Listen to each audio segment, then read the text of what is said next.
Hi everyone, today we are focusing on something that rarely gets discussed in depth.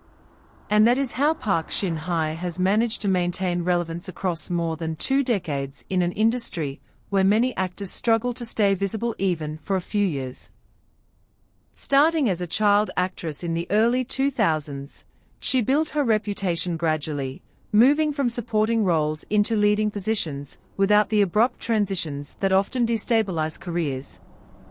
And this slow but steady growth has become one of the defining characteristics of her trajectory.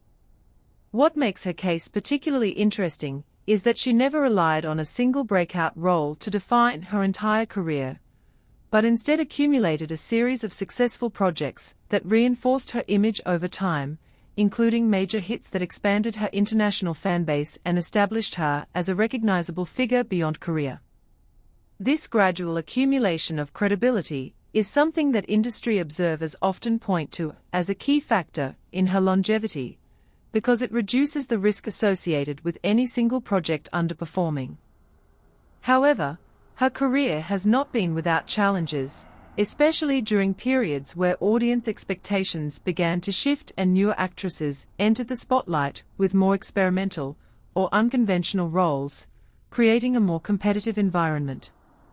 During these phases, discussions about her career often focused on whether she would adapt to these changes or continue following the formula that had worked for her in the past, and this tension remains relevant even today, as she navigates her career after marriage and motherhood.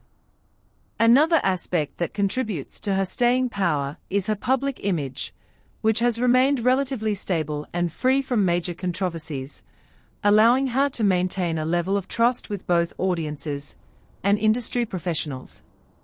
In an environment where scandals can quickly derail careers, this consistency becomes a strategic advantage, reinforcing her position as a dependable choice for leading roles.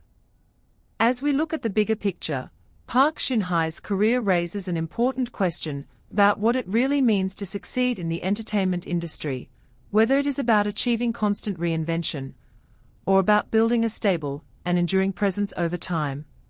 And which of these paths do you think ultimately leads to a more sustainable career?